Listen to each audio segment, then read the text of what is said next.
Olá, meu querido irmão, minha querida irmã, saudações em Cristo Jesus, que Deus ele abençoe grandemente a sua vida. Hoje, para a nossa meditação, convido você a abrir sua Bíblia no livro de 1 Timóteo, capítulo 3, verso 16, que nos diz assim: E sem dúvida alguma, grande é o mistério da piedade. Aquele que se manifestou em carne foi justificado em espírito, visto dos anjos, pregado aos gentios, crido no mundo e recebido acima da glória.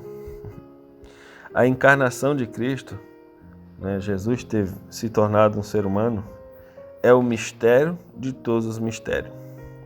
Cristo era um com o Pai, todavia esteve pronto a descer da exaltação de alguém que era quase que igual a Deus, da mesma essência, da mesma substância, como diz aí os antigos.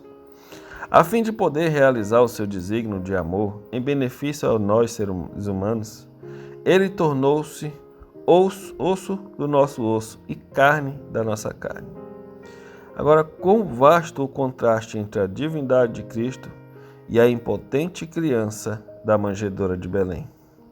Como podemos nós medir a distância entre o poderoso Deus, entre o grande comandante, entre o Filho gerado de Deus e aquela desamparada criança numa manjedoura?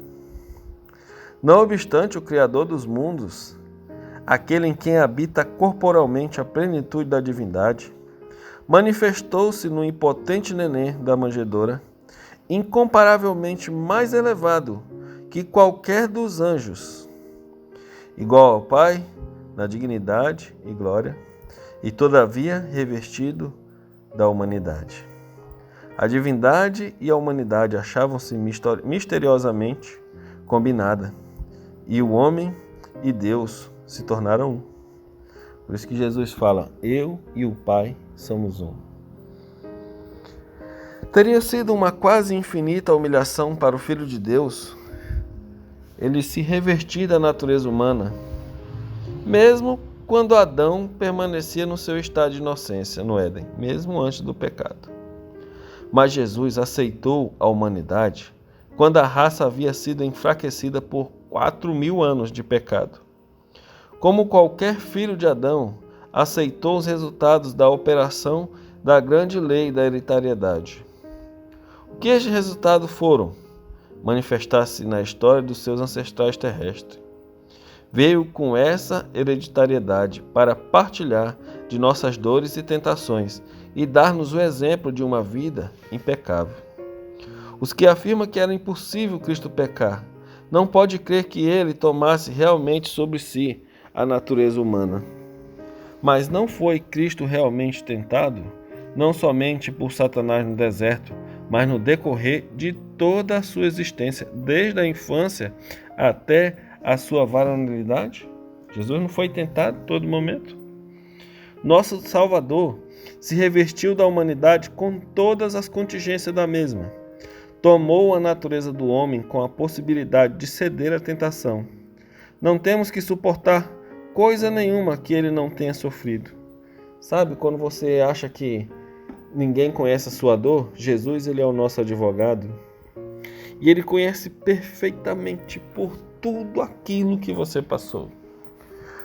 Porque não houve uma tentação na qual ele não foi ali experimentado. A gente vê, por exemplo, Satanás tentou ele 3 vezes, escrito na Bíblia, e mais outras tantas vezes no decorrer da sua vida, desde criança até a morte da cruz. Jesus continuou sendo tentado. Vocês não leram na palavra de Deus quando os fariseus, o povo judeu, aquelas pessoas que ele veio ali salvar naquele momento, chegavam e diziam para ele assim: olha, se tu descer da cruz a gente vai acreditar em você. Continuava ali os assaltos de Satanás. Só que no decorrer da história de Jesus, quando a gente lê o Evangelho, a gente percebe que Jesus, ele se tornou um vencedor. Sabe para quê? Para você se tornar um vencedor também. Sabe aquele caminho que ninguém nunca passou, onde qualquer um que não conhecesse poderia estar perdido? Jesus, ele trilhou por você, ele abriu o caminho e ele agora quer te conduzir para a salvação. Agora, o que você precisa fazer? Você precisa acreditar que o sacrifício que foi feito por você é mais do que suficiente. Eu vou insistir nisso durante a semana. Que o sacrifício que foi feito por você é mais do que suficiente, é mais suficiente do que você imagina. Jesus sair lá do céu e se tornar um ser humano para salvar você e você imaginar o tamanho desse sacrifício. Você começa a compreender o tamanho do amor que Jesus teve por você em sacrificar o céu, sacrificar tudo que tinha lá para se tornar um ser humano, ser tentado e vencer para te mostrar como que se vence. Se você tem um desejo, meu querido e minha querida, de ser um vencedor, de ter uma vida transformada por Cristo Jesus, eu gostaria de orar por você nesse momento para que Deus possa sempre na tua vida te dar a vitória. Pai querido e bondoso, nos ajude, Senhor, a vencer como Cristo venceu, porque, como a gente viu, se Jesus tivesse vindo como ser humano na época de Adão sem ter pecado, já seria uma humilhação, mas mesmo assim ele veio num momento praticamente assim de divisão das águas, quando o ser humano estava bem ali mais pro lado do mal e praticou o bem. O intuito do Senhor de a gente abrir o caminho para nós, para que a gente possa praticar mesmo as obras. Nos ajude, Senhor, porque sem Ti nós não somos nada. Muito obrigado pelo exemplo que Jesus nos deixou. Abençoa, Senhor, eu te peço, a nossa vida, para que a gente consiga, Senhor, seguir o exemplo que Jesus nos deixou. Tudo isso é que eu te peço e te agradeço. Uma bênção especial a todos, Senhor, que estão assistindo. Em nome de Jesus, amém. Deus te abençoe e te guarde.